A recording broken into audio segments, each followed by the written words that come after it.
lot of new faces here as well this year, so look forward to meeting a lot of you guys in the next couple of days. But before I start, I also want to echo the thoughts of had been said earlier, just to thank HKIS for organising and hosting the events, our sponsors at university for allowing us to reside here on the day, and our chair, Joseph, for organising these events. They're not straightforward at all, and we certainly know a lot of effort is needed to organise it. So I'm here representing the AIQS along with Andrew, who's also a chapter president from Brisbane, and Edna, who some of you have already met, who's a treasurer in Victoria. The Australian construction market, we should go away. This is just a bit of blurb about the AIQS, currently led by our CEO, Michael Manikis, who's been in office for about 3 years.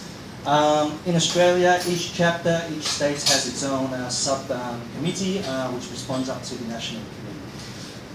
And from there, we basically have our representatives, also an international chapter from members from Malaysia, Singapore, Brunei, Hong Kong, India, Sri Lanka, and the Middle East. A bit about the Australian construction industry in the last year. It's been a very competitive market out there. The GFC certainly hasn't done wonders for the markets. That is with the exception that if you're building. If you've been building, certainly costs have been probably about 5 to 10% cheaper than they were in the last few years. The mining industry had, you may have heard the term, a two-phase economy in Australia. That phase has now gone away, with the mining industry pretty much declining to a minimum, which is left with basically local government and federal government funded projects. Commercial and resident sectors remain strong, and we have a lot of foreign investors investing into residential properties, especially in Victoria, South Australia, Queensland, those areas. Tendering market we touched on already. And just to mention there, our Tier 2 and Tier 3 builders, we've seen a lot of builders actually fall out of the market because there's just not enough work out there for them. So those who stay there have been competing and tendering extremely well, but those who have been a little bit more dubious in their activities, they've fallen out of the market.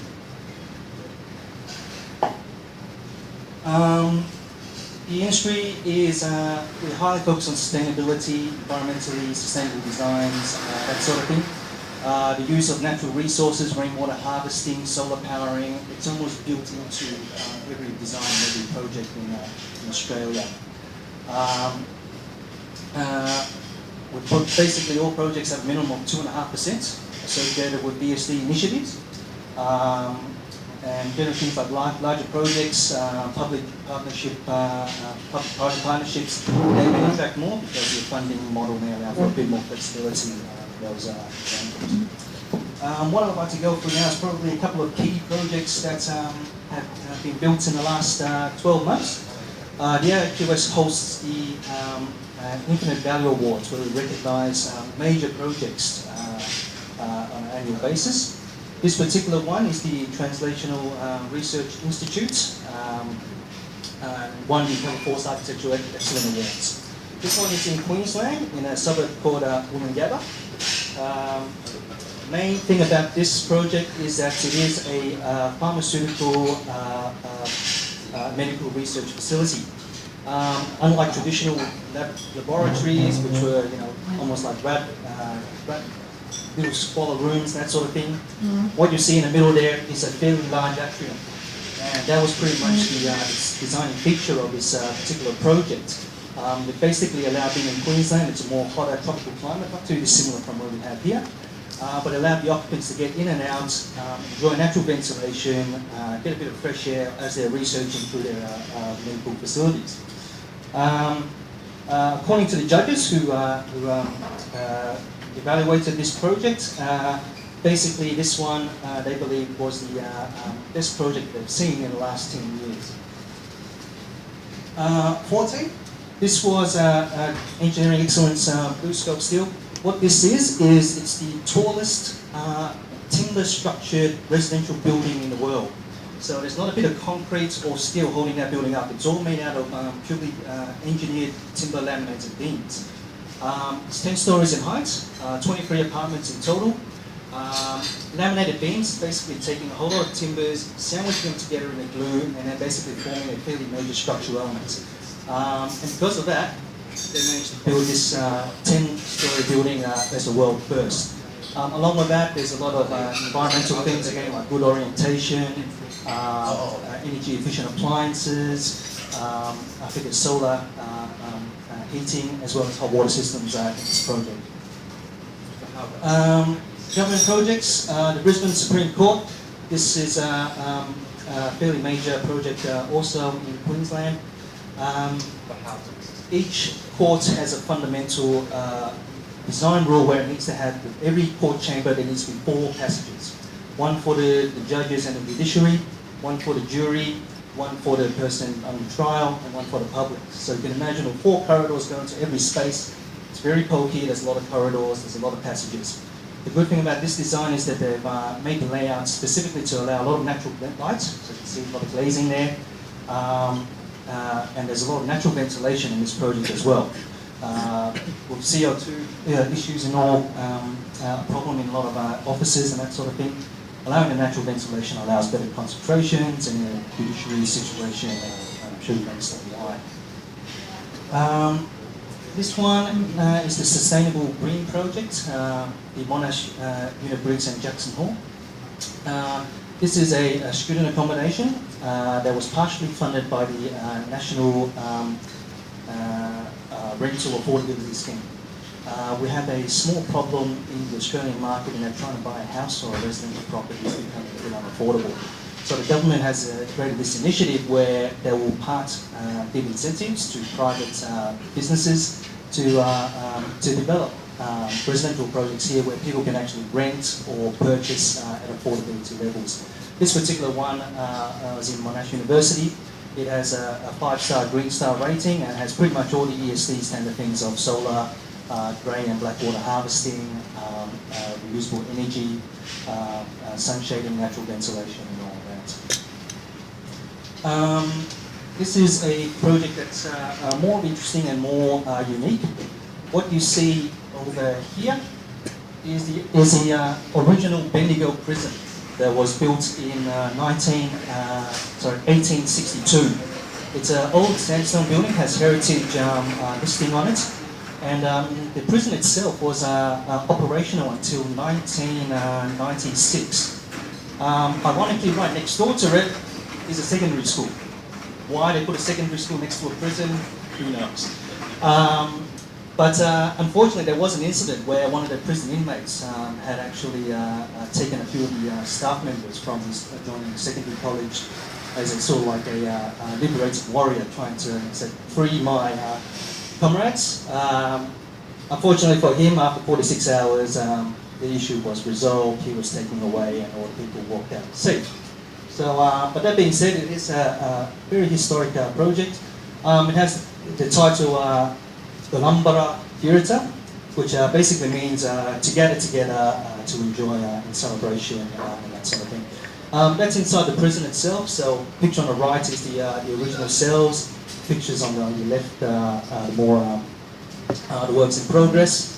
If anybody's seen the movie Chopper, Chopper Reed, is a fairly well-known criminal in Australia. He stayed here for the last 10 years before it actually got decommissioned. 111 Eagle Street. This is one of the larger 4-story buildings in Brisbane. Again, Green Star is a very prominent star rating system in Australia, and this one had a 6-star rating, which is one of the highest ratings you can actually get. Thought I'd quickly go over some contractual cost issues, especially being the theme topic today. Cost of documentation. I'm not sure about the other countries, but certainly in Australia, competition for services is getting more and more aggressive, especially with GFC and all of that. Fees are being undercut by a lot of services, and like the builders, construction consultants are also having to undercut their fees. The result of that is poor documentation in some circumstances, lack of service, lack of attention, which pretty much results in, unfortunately, all these issues. More RFIs, requests for information, a lot of work's being had to be done, more variations because works are not coordinated. which results in cost overruns, extension of time to your clients, program delays, contractual disputes, and also the whole psychological effect of the project's going bad. The guys on site are going to feel unmotivated to work harder, which therefore slows down work. CSIRO is Australia's scientific and industrial research organisation. They've done a research into the cost of documentation and found that good documentation, fully coordinated, you might save 5% on your whole construction cost. Bad documentation, add 35% onto your construction cost. So it's quite a significant impulse as a result of all these issues. These all flow through to, I guess what I wanted to go through here was just some cost of constructural negligence. What we're seeing is that project management is becoming quite a popular profession these days. If you're a great project manager, it's fantastic. It does wonders for the projects. But what we've seen is that many project managers don't quite have the skills to be a superintendent and basically end up costing the clients more money. And it results from a few things here. Getting a poor tender review, not analysing the tenders properly, picking the wrong tenderer for winning the job. Contracts, actually not reading the contracts. We've had a lot of people actually not understand the different forms of contracts that we have in Australia. And a lot of people obviously go for customised contracts where clauses differ from payment of unfixed materials or guarantee requirements. All those things are not read by the superintendent properly and then creates a cost risk to your client. Variations, we've had so many projects where we've done audits and variations have been passed when they're actually part of works under the contract. So if I was a client, I'd be pretty annoyed that I'm paying for something that I already paid for. Margins, which apply to, of course, variations. Latent conditions, things like in Melbourne we have rock issues, contaminated soil issues, hazardous materials issues, asbestos cleaning. Just a simple act of doing an audit before the construction starts can actually mitigate a lot of costs. It's not actually done. And of course just assessments on extension of time, liquidated damages, all the assessed claims on both these fronts end up costing our clients. I'll pass the mic on now to Andrew. He's just going to finish it off with his projects. Thanks, Vincent. I just thought that I'd share with you maybe 3 projects that I'm currently working on, just from Brisbane, just so you can have a look at what I do on a day-to-day. Normally Brisbane looks like this, square buildings, boring. We've actually had a Malaysian developer, Shea Group. This is going to be Brisbane's largest building, and it's obviously got more of the Asian type high-rise look to it. 750 million Australian dollars with a residential tower, a hotel and a commercial tower. So at the moment they're struggling for finance because there's not enough investors, and that's one of the biggest issues in Australia. I believe Canada closed its doors to Chinese investing into Canada, so a lot of Chinese are investing in Australia. But the government have said that only 40% of the building can actually be international investors, which means that's a lot of Aussies having to fill the rest and buy it. So at the moment they're struggling for sales, but it looks like it'll go ahead maybe next year.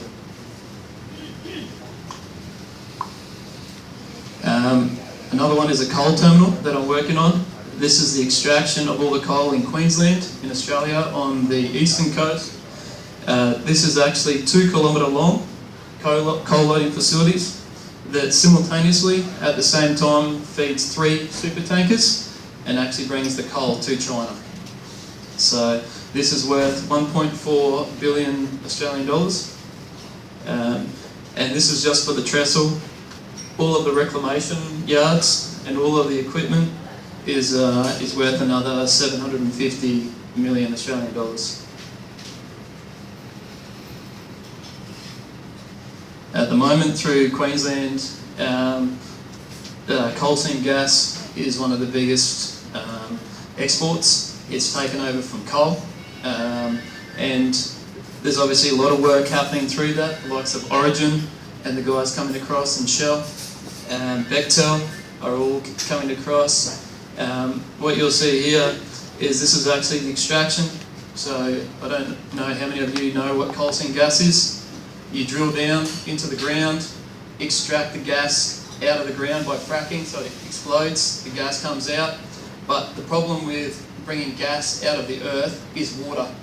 The water that comes out is hazardous because it's salinity, it's salty, so it gets put in big dams and then has to be treated. So that's going to be one of our biggest problems moving forward, is what do we do with all this extra water that we can't use. So it then gets put through some compressor stations, and that is just one operation out of about 171 operations are through Queensland. Just one project is worth $2.1 billion. From where it is extracted to the coast, on where it gets put on the ship, is a 470 kilometre pipeline that has taken 3 years to build at a cost of just under 3 billion Australian dollars. And I think that's it from Australia, just to show you the type of jobs that we're currently working on. Thank you, thank you. Thank you, Vincent and Andrew from Australia. Yeah. Yes.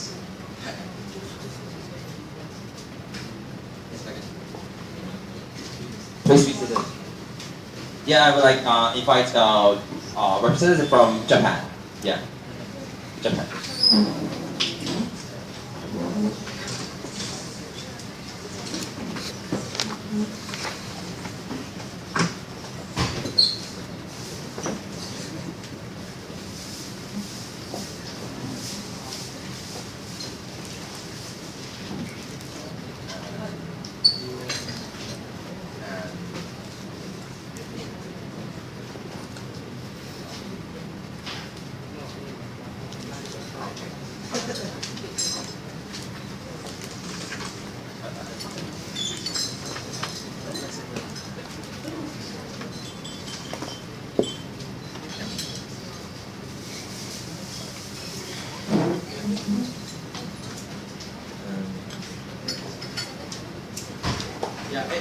Interrupt a bit first. This is important. There is a form, and I would like all of you to do me a favor to fill in this form. 2 pages, and 1 page is the menu. It's about today's lunch or tomorrow's lunch. And this form is about you have your name and I need your passport number, the first 5 digit, and this is important for tomorrow's visit to the Kai Tak cruise terminal, and also I want your availability to the seafood dinner in Lao Fao Shan, and to have tasty Hong Kong style seafood dinner, and also something else. And I would like to fill in this form within this presentation period. And though you have to still be concentrate, and I know you can multitask. And next we'll have representative from Japan, and like you introduce yourself, maybe your nickname. Like I'm not so capable to pronounce your name. Can you introduce you to us? Yes. Yeah. How can we call you? Yumi and Shunta. Yes. Yumi and Shunta. Yeah. And yes, Yumi and Shunta. Yeah. Your stage. You can go. Good morning. Our names are Yumi Nakai and Shunta Oki. We are from Japan. This is the first time we are participating in AIQS and PAQS. We are grateful to the organizer of this conference. We work at BSIJ Survey Company Limited, which is a quantity surveying firm in Japan. Today, we are supposed to talk about development project and cost or construct issue in our country or city. However, we are afraid that we are not experienced enough to talk about the subject, for we have been working at the current office for only 3 to 4 years. Thus, we share on the topic that is related to what we are currently committed to, that is how quantity surveying is conducted source software and how EIM is utilized in Japan. This part presentation consists of 3 parts.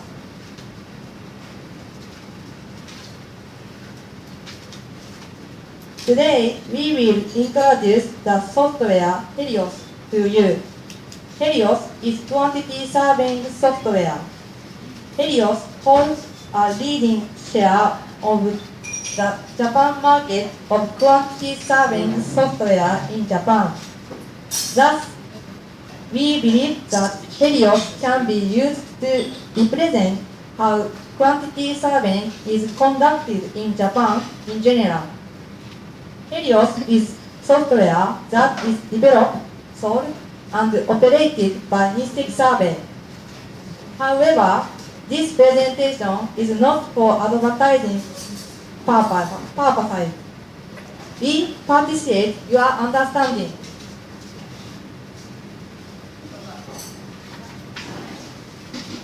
Now, let me begin explanation of the Helios. 2 works are required to complete quantity takeoff using Helios. The first is modeling, and the second is adjusting to the quantity using spreadsheet. So I am going to show you some videos and demonstrate how the modeling with Helios works.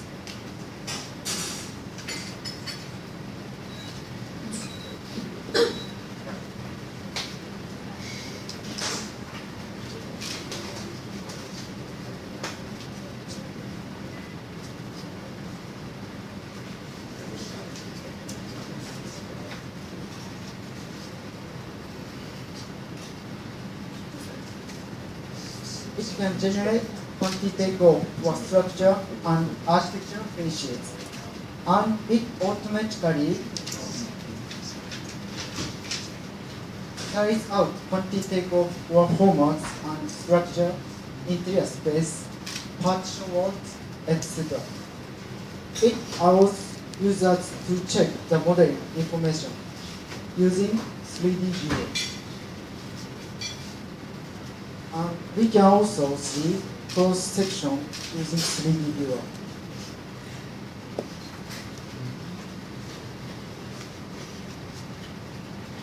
In this scene, we can see columns, beams, slabs, walls, partition walls, doors, and windows.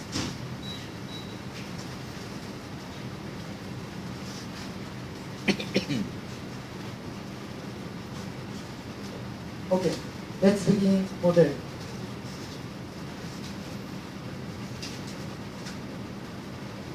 It works using mainly based on math operations.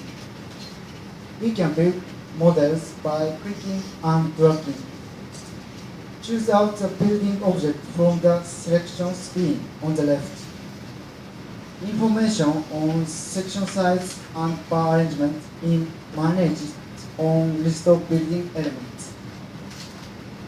This is section size, and this is bar arrangement.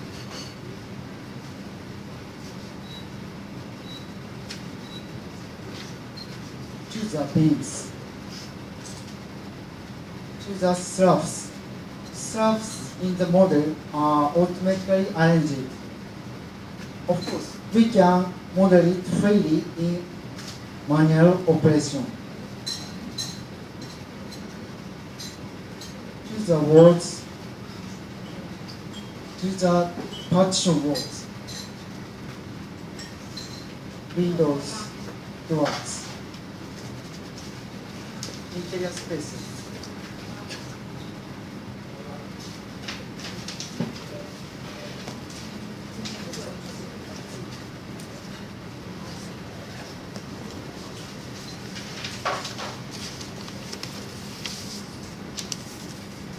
Look at the interior space. Choose numbers show the area of the floor, walls, ceiling, doors, window. That is for my explanation of modeling using Helios.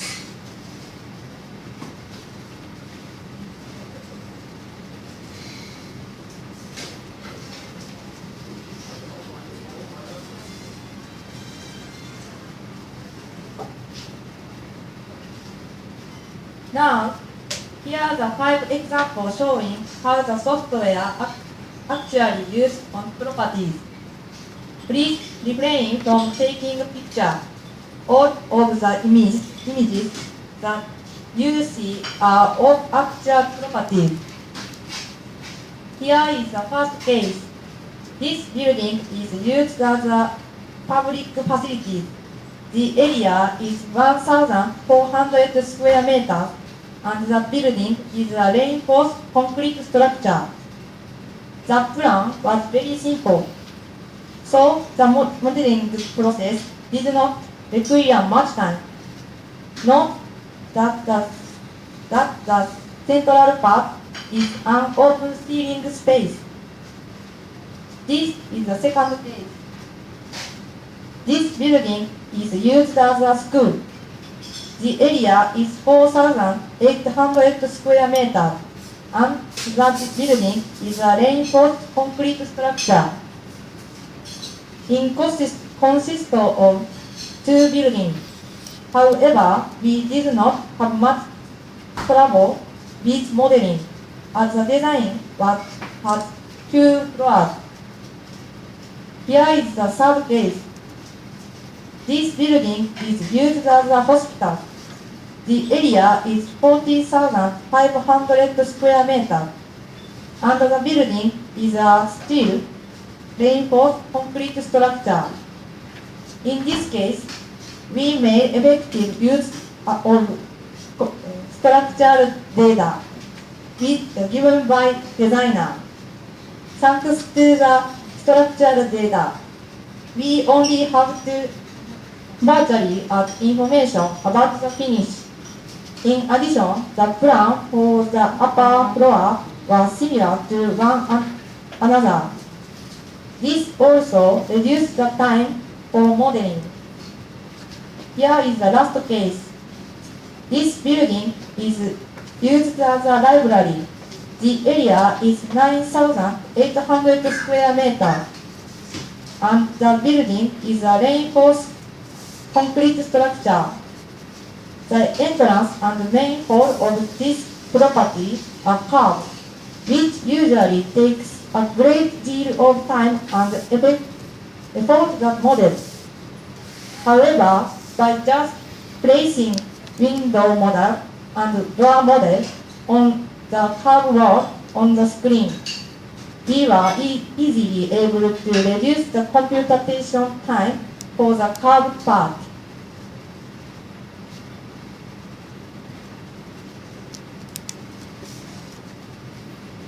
Lastly, we discuss how BIM is utilized in construction in Japan. Our job involves quantity surveying using BIM object exchange through Helios. From our experience, we can assure you that BIM saves us a great deal of labor. In a conventional process, the data exchange will reduce the labor of the process. We produce a 3D model based on design drawings using Helios.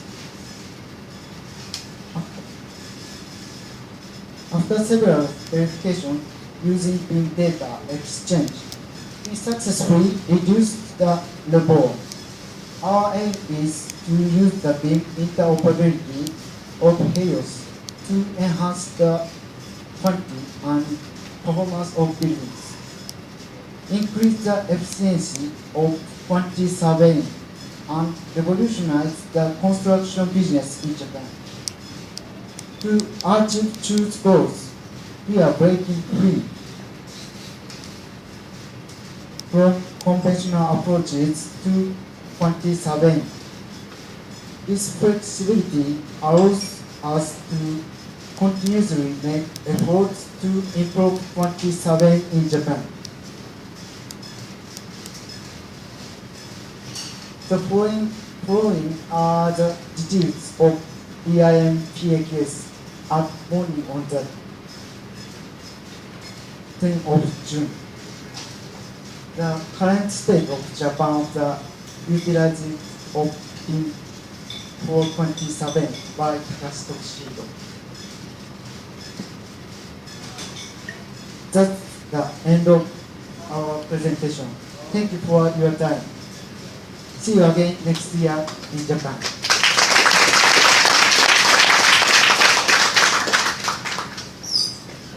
Thank you very much for the presentation from the representative from Japan on using of the Yeah, so now we invite the representative from China, CECA, to come up to give out their presentation. So let's give them a round of applause.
Good morning. I'm from China, CECA, and it's my great honor to be here to present.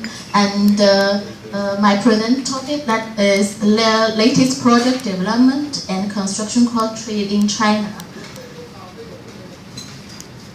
And entirely, I will first from the real estate market in China, and then secondly, the factor influencing construction costs. Finally, I will introduce some latest project development in China last year. And this is part one. The real estate market plays an important part in the asset investment in China. Here are some data in last year. The total investment in China that lasted RMB more than 8,600 billion, and compared to last year, it's increased by 19.8%. And here is some part of the different part of the investment. Firstly, the residential is more than maybe 5,800 billion, and the investment office, the RMB 565 billion. And it's compared to last year, increased by 38.2%. And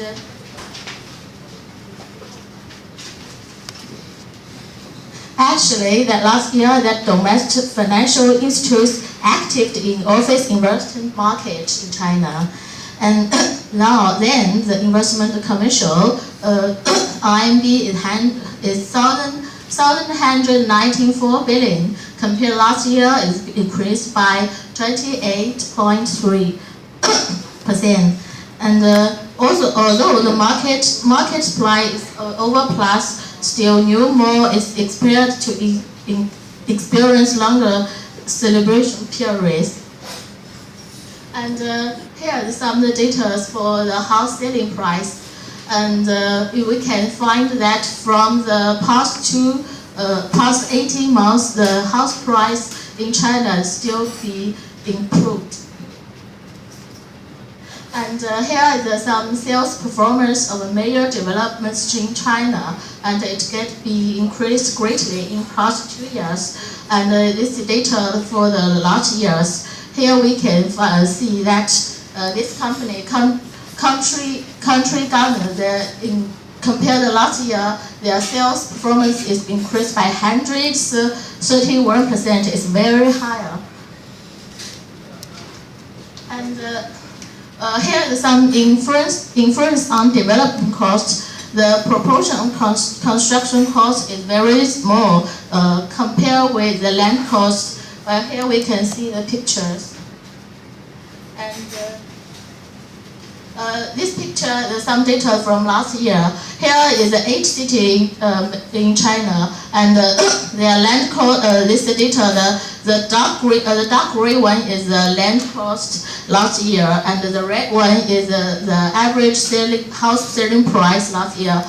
We can see most of this city is Shenzhen, and last year their house average price is 29,000, but actually their land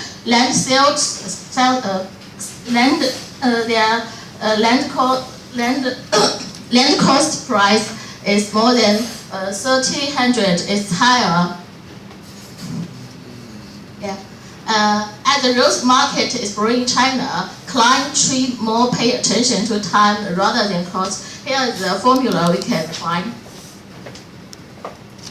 Growing market and high cost, they can cost land cost on land clearance on cost construction.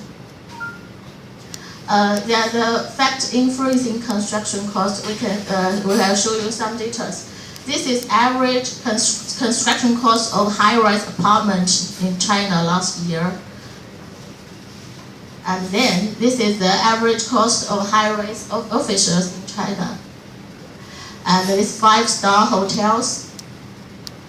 And here is the labor cost of last China, and we can find from last year to this year, and the labor cost improved more highly.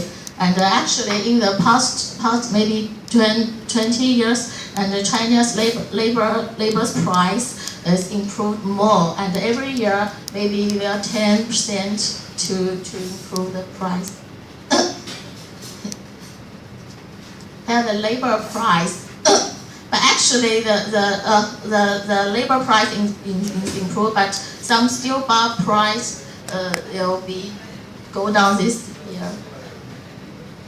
And the labor costs growing higher, the construction costs still increase accordingly.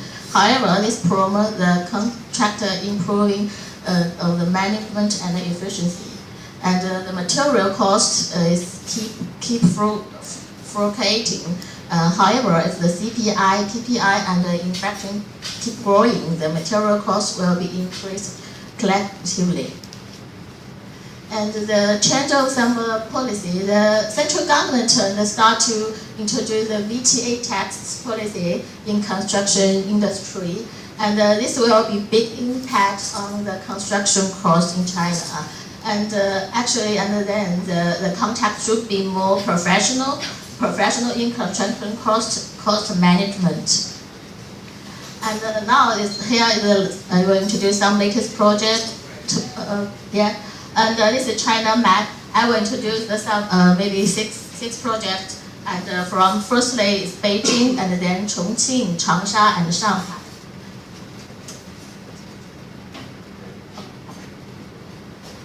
And this is the China Trade Center phase 3B. It's situated on the Beijing CBD of Beijing, and it's 218 higher. There's some hotels, office, retail, and F&B outlets. And this is the International Trade Commercial Center in Chongqing, and it's still the CBD of Chongqing, and it's also the landmark in Chongqing. And there were three super high-rise towers and a podium. And now this two building is finished. Now progress is just this building structures. And this is the Changsha International Financial Center, and they are also the landmark in Changsha. And the two buildings, firstly is 422 meters high, and then another one is 308 meters high. It also has some grade A office, hotels, retail podium. And this three building is famous. This building is famous building in Shanghai, Shanghai World Financial Center. And then beside this one, and this is Jingmao Tower. This is the highest building in Shanghai, and now in construction is Shanghai Tower. They have more than 322 meters, and they also have 121 floors. And now you can see that it looks like a Chinese dragon, raised Chinese dragon.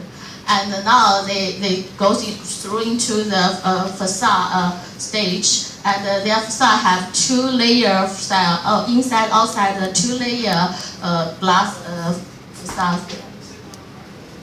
And this project is in Qiantan Experience Square Phase 1.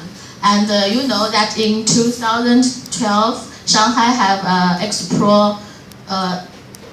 2010, Shanghai have the expo ceremony, and they finished that, and they have so many spare lands there, and this land will now come to some official buildings or some retails, and this is the first project in there, and the CFA is more than 100,000 square meters, and they include some office, commercial retail units, and other facilities.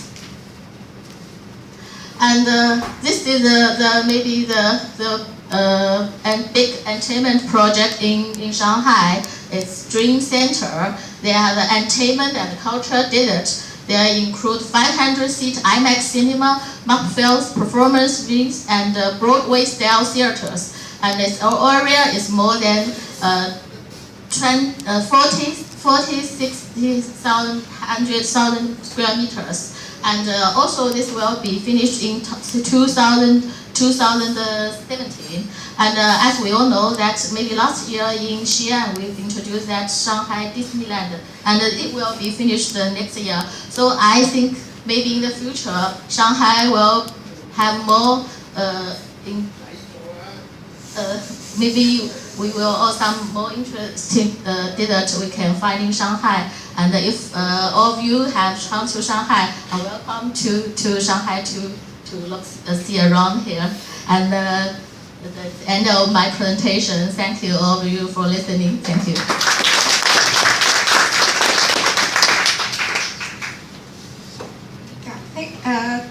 All of the latest projects are looking so marvelous, and thank you for the China representative to give us this presentation. And now we will invite the Canada representative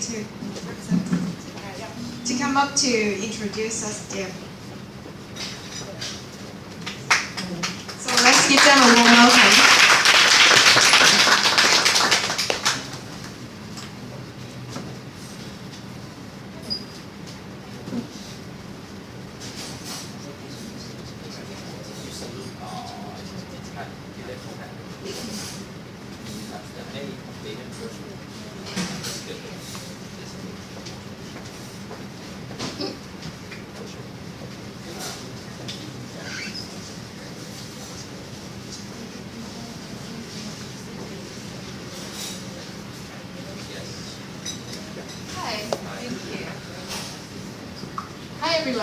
My name is Natalie Alexander, and I'm from Toronto, Canada. My presentation is a little bit different today. Everyone's talking about the problems. I don't believe in problems, I believe in solutions. Okay? We're always going to find problems in constructions. I believe in finding solutions. So today, I want to talk a little bit on understanding procurement contracts and its relationship to what's known as the triple constraint methods in project management. I've already introduced myself, so let's just cut through that one. Today, some of the key phrases you're going to hear is procurement, contract, triple constraints, and triple constraints including what's known as the scope, cost, and time. Okay, so what is procurement? A lot of you may be working in the industry, so you understand it, but for those of you who don't, procurement is a system that is the organizational structure adopted by the clients for the implementation at the time of the eventual operation of the project, meaning that before the project starts, a procurement method or a contract must be initiated to understand how the project, or the best way for the project to move forward. If you see a lot of this in the bottom, it's just because this was actually a research project that I did for my master's. So this is actual data that was pulled out from it. So just in case you want to read up on that. Okay, some of the importance of procurement methods. To overcome or reduce the instances of contract frauds and abuse, reduce risk, describe the needed goods and services, monitor and control the cost of performances, and to determine the criteria for the selections and acceptances. Okay, today, well, first of all, there are 4 leading routes to procurement: traditional, design build, construction management, and cooperative, which is mainly public-private partnership, or some people know as P3. You could go on. Okay, so just a couple things to note here. Each of the 4 leading procurement methods support their own fundamental advantages and disadvantages, depending on the nature of the project for you to select it, which is quite self-explanatory, meaning that each procurement methods that you choose will have its strengths and its weaknesses, and it's understanding the project that you're working on in order to be able to actually choose the right method that's going to be good for your project. Okay, what is a project? Now, this is important. I know it might seem like something simple, but a project is, the International Journal of Project Management defines a project to be the achievement of a specific goal. Now, therefore, this basically would mean that the plan of sequence is taken to define the overcome deliverables are always unique to the specific project. And what that means is that no 2 projects can be treated as the same, because each project is sort of unique, having their own goals, having their own objectives. And that is why the procurement methods chosen for each project must also be unique. Okay, so let's touch on this. What is the triple constraint methods? The triple constraint methods in project management is basically, some people may actually know as a project manager triangle. And what that does is that it basically understands that the scope, time, and cost are always integrated in a project. So you can't look at one aspect and not look at the other aspect of a project. So this is typically how the triple constraint methods will always be shown. You'll always have your time, your scope, and your cost, not necessarily in that order, but that's just so you understand where what the triple constraint methods is. Okay, so understanding the triple constraint methods, the PM book, which is one of the most well-known books in project management, explains that the project quality is affected by the balancing of the triple constraint methods, which is sort of what I just noted, that you can't just look at one element of a project, meaning the scope or the time or the cost in isolation. You must be able to look at them together. Okay, so now we're actually going to link everything that I've been talking about, which might seem like a little gibberish, how a project ties into your project, your procurement contracts and methods, and how that actually ties into your triple constraints. So, today, because we have a little bit of short on time, I'm actually just going to talk about 3 different elements, which is your traditional, your design and build, and your construction management. So, the breakdown. For a project to adequately select the best procurement methods, the matrix within the triple constraints must be understood, which is again just sort of repetitive of what I just said. Why? This is because the triple constraints, again, project, scope, and time, are all interrelated and linked to each other.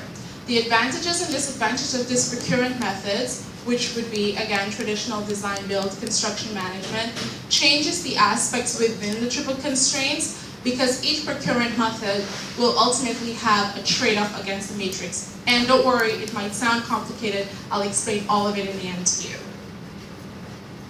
Okay, therefore, if a project manager and the project owner has a clear understanding of the triple constraint methods, then they'll be able to better understand which procurement method is actually better based on a different project, because again, each project is unique, right? Okay, so let's just touch on the first one, which is your traditional procurement contracts. According to the 2003 RICS data, traditional procurement methods allocated for 43% of construction projects that was mostly utilized in small to mid-rise construction projects. Traditional procurement contracts are mostly the most tried and tested method and mostly widely understood in the construction industry. And while I was doing this research, I found that actually, no matter what part of the globe that you go, a lot of people are still actually using the traditional procurement contracts. Very, very rarely would you find, or it depends on the project, that you try to find people using things like P3 contracts or design-build contracts. But traditional was sort of like, I would say at least, 40 to 50% of the contracts globally. The fundamental benefits of this method is still deemed itself beneficial to projects that fit within the design needs of the contract method. And I'll give you an example of that.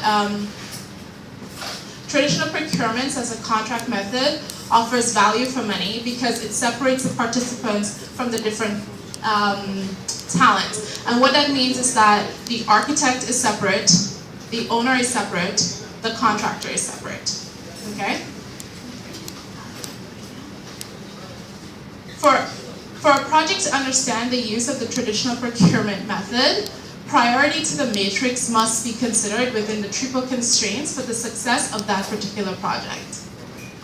Okay, so in a survey done in 2009 with a total of 50 projects, and considering the factors that encompass the triple constraint methods, the projects mainly had a greater need to ensure that the scope of the design was completed, which would better, and the reason for that was because these projects wanted to have a greater understanding of the cost. So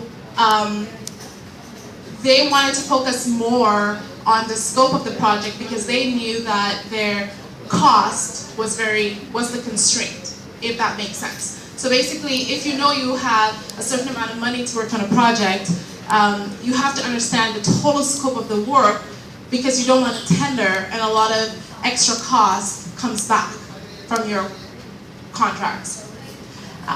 Okay, so this is basically what I'm talking about here. So if you're going to deal with a traditional procurement contract, most times you are enhancing the scope, meaning that you want to make sure that the scope is clear, it's indisputable, and everybody understands the scope. And a lot of that sometimes it's clarifying a lot of your construction drawings and making sure that everyone is on the same page. If you're going to spend a lot of time on your scope of your work because your cost is constrained, meaning that you have less time on the cost or the amount of money you have to basically spend on the project, then you must understand that you're going to accept that the time must be delayed. Okay, so I see a lot of confused faces, so just let me clarify so that people are not confused. Basically, within a triple constraint method, there are three main components: your time, your cost, and your scope. If you're going to spend a lot of time enhancing the scope, basically you're understanding that your project is going to take longer because you're spending more time enhancing the scope. So you have to accept that if you're going to spend a lot of time because you're more worried about the cost on your project, then therefore you have to understand that you have to accept that the project will last longer. Does that make any sense? Yes? Okay, great. Okay, so let's go on to design build, and then we're going to see how the triple constraint method sort of like switches when you're looking at design build. Okay, so the Royal Institute of Chartered Surveyors explains that design build involves a single contractor assuming the risk and responsibilities for designing and building the projects, usually in return for a fixed lump sum price. Therefore, the design build contract is used when both the design and and the building construction are simultaneously implemented by the project's life cycle. Now this is important because if in the beginning when you looked at your traditional procurement methods, you realized that the designer and the owners or the contractors were all separate. Here we're noticing that the difference in a design-build contract is that both the contractor and the builder basically takes on one contract role. Okay? The procurement method involves the contracts being undertaken by the contractor who is both responsible for the design and the project, and the construction of the project. Meaning that an architect is not going to do the design and then a contractor comes in. He must basically take on every aspect of the project, hence design build. Okay, so a key factor here is that the design build lends the opportunity for the owners to save time by having construction being before and final design has been completed. Okay, an example of this would be a design-build procurement method which was used to deliver a mid-size, less than 2 million, I believe that's US dollars, sorry, a wetland mitigation project in Port Houston authorities. Because the project consisted of an extremely aggressive schedule and was highly dependable on weather conditions, again, because it was a wetland.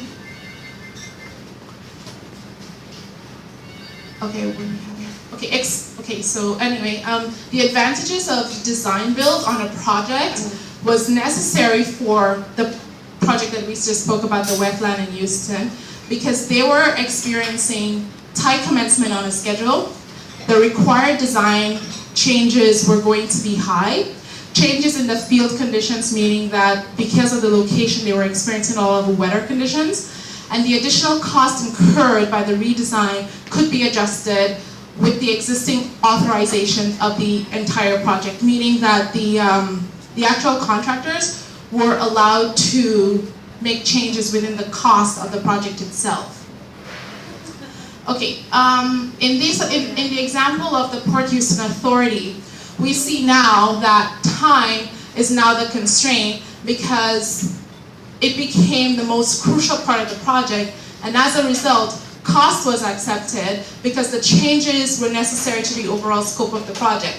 So in the beginning, when you look at a traditional procurement method, you realize that that scope was most important because there was only a certain amount of money that was allocated for cost. So they sort of understood that time was accepted because the cost was constrained.